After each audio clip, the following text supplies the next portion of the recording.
งานเขาเฮ็ดจัดงานคริสต์มาสดูเทศนอกเนาะพี่น้องเนาะก็สิประมาณนี้แหละเพราะว่าเขาจัดงานคริสต์มาสเนี่ยเขาจะบ่กินเหล้ากินเบียร์นะพี่น้องเนาะ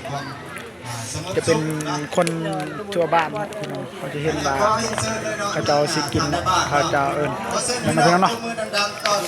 คนหลายเลยพี่น้องเอ้ยเดี๋ยวเราสิพาเลาะเบิ่งทั่วไปนะพี่น้อง FC เนาะบรรยากาศของคนที่นี่นะพี่น้องคนคักหลายเลยพี่น้องคนหลายเลยเนาะพี่น้อง FC เป็นงานที่เขาจะมานะก็เขาบ่มีการกินเหล้ากินเบียร์เขาเฉลิมฉลองวันคริสต์มาสเนาะตัวบ้านมันเป็นเขาถือพุทธแน่ถือผีแน่เนาะแต่ก็ถือศาสนาคริสต์แน่เนาะแต่ว่าส่วนหลายแม่นจะเฉลิมฉลองแม่นผู้ที่เชื่อหรือว่านับถือศาสนาคริสเตียนเนาะผู้ที่จะเฉลิมฉลองนะพี่น้อง FC เนาะบรรยากาศก็คึกคืนหลายพี่น้องคนหลายเลยเขตนอกก็เจ้าสินั่งกับคือแบบเขามาเบิ่งมาลำเรื่องไปนี่แหละพี่น้องประมาณนี่แหละเนาะพี่น้องเนาะคนหลายอะไรพี่น้อง FC เนาะแต่ว่าอันนั้นเขาก็จะ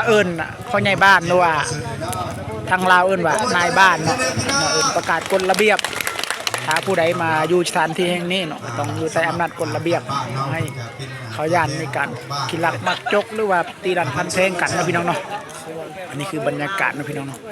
เราจะเห็นคึกคักหลายพี่น้องบรรยากาศโอ้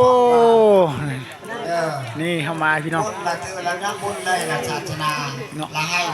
บรรยากาศหลายM150เข้ามากับอาจารย์เพิ่นแหละเนาะชิ้นทางในชุดยอดลายพี่น้องก่อนมีแต่ขี้ดินทรายโคตรหนักเลยพี่น้องเนาะเขาจะชุนลายเขาจะว่าเป็นภาษาเนาะเป็นภาษาบลูเนาะเขาว่าท้าผู้ใดตีรันพันเพลงกันว่าเขาเจ้าจะถึกปรับใหม่อันนี้คือกฎระเบียบของบ้านถึกปรับใหม่หรือว่าจับซะเนาะเรื่องระเบียบก็เป็นบรรยากาศเขาจะเว้าภาษาเป็นภาษาบลูบรรยากาศของเขาเนาะพี่น้อง FC เนาะหากพี่น้อง FC ทั้งฝั่งไทยและฝั่งลาวเฮาเนาะหรือว่าทางใดเนาะอาจคนในเมืองอาจจะบ่เคยเห็นเนาะแต่ว่าคนเขตนอกเขาอาจจะเห็นว่าบรรยากาศคือคลื่นหลายพี่น้องเอ้ยคนหลายอะไรเขาเจ้านั่งนี่คือสมัยตะกี้แบบเขานั่งเบิ่งหมอลำเรื่องนี่คือบรรยากาศที่เจ้านั่งMerry Christmas พี่น้องเด้อในค่ำคืนวันนี้นะ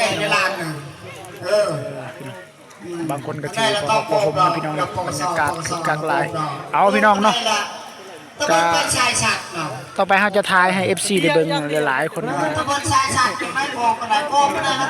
รรยากาศโคตรม่วนอันนี้พี่น้องเลยมาเลือกกันไปชอบตะบนสายชันพี่น้องโคตรหลายเลยคนหลายเลยชั้นนี่หล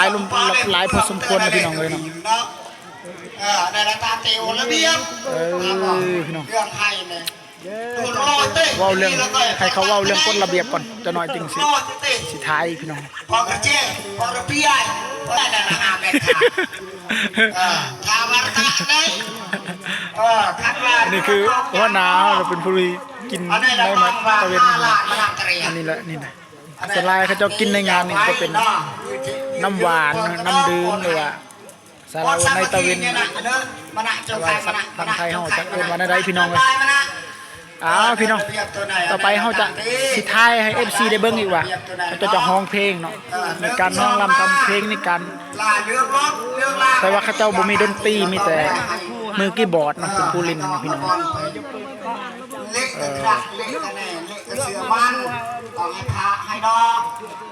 อากาศของลานน้อยในการฮ้องเพลงเนาะรายการของลานน้อยออกพี่น้องเนาะ FC เนาะลานน้อยออกไปฮ้องเพลงถ้าเบิ่งเขาจะฮ้องเพลงเนาะคือคักหลายพี่น้องก็ในหมวดเท่าแก่หมวดผู้ใหญ่เลยนะมานั่งเป็นโต๊ะเรียนเลยพี่น้องนะ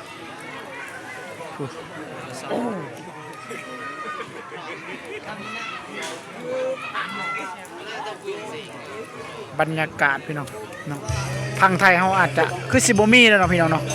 บรรยากาศแบบนี้เนาะแต่ว่าฝั่งลาวเขายังมีหลายบอลพี่น้องเลยมื้อเขาจะถ่ายหมู่บ้านนี่เนาะพี่น้องเนาะสัญญาณอินเทอร์เน็ตก็บ่ค่อยมีปานใดเด้อพี่น้องมันบ่อยากแห้งปานใดก็พอได้อยู่แต่ว่าบ่อยากได้ปานใดเนาะบางบ้านเนี่ยบ่มีเลยพี่น้องเนาะ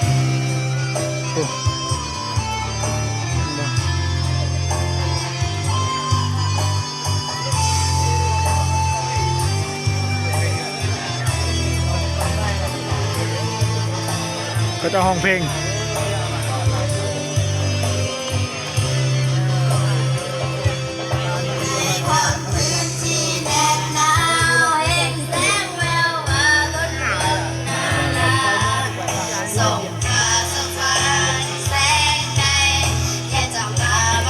คือบรรยากาศแบบขายเครื่องย่อยนี่พี่น้องเนาะอันนี้คือหัวหน้าเฮาโอ้โหผู้ขายเครื่องขายของพี่น้องเสียเพิ่นเบิ่งลูกค้าเพิ่นหลายเลยพี่น้อง FC เห็นบ่ป้าลูกค้าเพิ่นน่ะพี่น้องเลยลูกค้าเพิ่นหลายเลยชุดยอดขายดีนะโอ้โหกระทั่งเงินเพิ่นพี่น้องอันนี้คือบรรยากาศเด้อ FC เด้อบรรยากาศขายเครื่องเนาะแบบเพิ่นมาขายเครื่องงานคริสต์มาสพร้อมเพิ่นมางานคริสต์มาสพร้อมอันนี้คือบรรยากาศที่ลูกค้าเพิ่นได้ซื้อขนมน้ำหวานพี่น้องเนาะน้ำอัดลมเนาะส่วนหลายขนมนี่ก็มาแต่เวียดนามมาแต่ฝั่งไทยแน่เนาะพี่น้องเนาะส่วนหลายสินค้าส่วนหลายจะมาจากต่างประเทศเบิดเนาะพี่น้อง FC เนาะอันนี้คือลูกค้าที่เพิ่นหมดเด้อพี่น้องเอ้ยโอ้โหหลายเลยพี่น้อง FC ลูกค้าเรานี่บ่มีพี่น้องเนาะบ่ได้เอามานะโอ้โหอันนี้คือบรรยากาศคึกคักหลายพี่น้องเนาะหมดแล้วเด็กน้อยนี่ก็บางคนก็บ่ได้เข้าโรงเรียนนะพี่น้องเอ้ยบางคนก็บ่ได้เรียนส่วนน้อยนักที่จะเข้าโรงเรียนที่จะเรียนนะพี่น้องเนาะพี่น้องเนาะอันนี้คือบรรยากาศพี่น้องเนาะโอ้โหบ่เฮ็ดหยังอะไรโอ้โหพี่น้องโคตรม่วนเลยพี่น้องเขาเจ้าเฮ็ดหยังน่ะเขาเจ้าเฮาอยากไปท่ายอยู่แต่ว่ามันผิดกฎหมายเนาะแม่นบ่แม่นพี่น้อง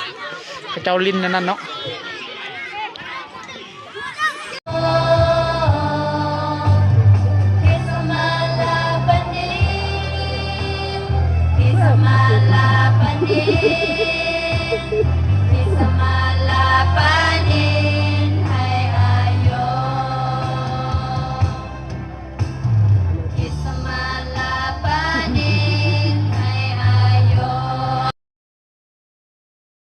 การยามเช้าเนาะหลังจากที่เราถ่ายกลางคืนเมื่อคืนนี้พี่น้องเนาะเขาจะมาร่วมพิธีงานตอนเช้าตอนท้ายเนาะอันนั้นจะเป็นคนหนุ่มของเพลงพี่น้อง FC เนาะใส่ FC ได้เบิ่งบรรยากาศพี่น้องเนาะพี่น้องเนาะจะเป็นคนนี่พี่น้องเนาะคนหลายอยู่ได้พี่น้องเลยบรรยากาศพี่น้องโคตรคึกคักหลายพี่น้องเนาะก็คือเขาจะนั่งเหมือนสิประมาณนี้นะพี่น้องเลยแบบไม่ได้นั่งในปูผ้าบัดนั่งเลยพี่น้องนั่น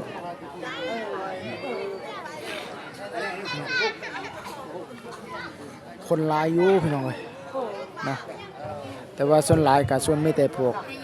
จุติถือขอไปเนาะผู้ที่นับถือศาสนาคริสต์เนาะแต่ว่าพวกถือผีถือพุทธแม่นเขาจะบ่ได้มาเนาะพี่น้องนี่คือบรรยากาศของบ้านคึกคักหลายพี่น้อง FC เนาะโอ้โหมันจะพังคนนุ่มห้องเพลงพี่น้องเลยคนนุ่มประจำบ้านนี่เนาะนี่พี่น้องมันจะเต็มเลยพี่น้องเลยคนบ่มีบอลหนังเนาะก็เลยหาหนัง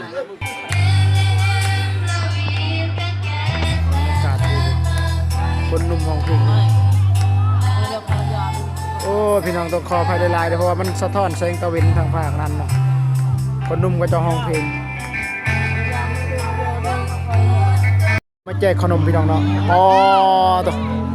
ว้าวุ่นเลยทีนี้นะสิได้กินขนมบ้านะมันโอ้โหเต็มวิธีเลยมากินมา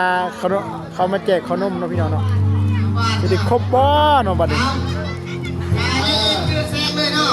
คนหลายเลยพี่น้องแจกขนมให้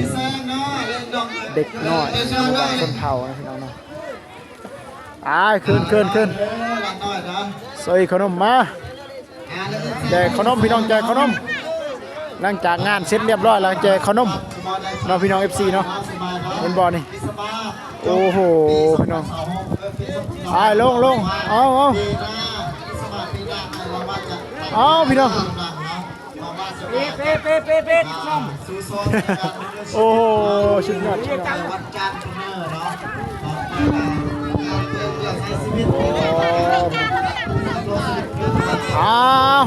ผู้ใดยังมาทันได้ขออภัยหลายๆเด้อ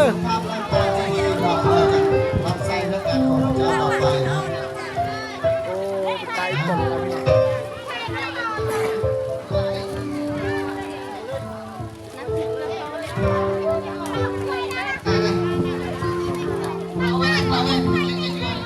นี่คืองานแจกขนม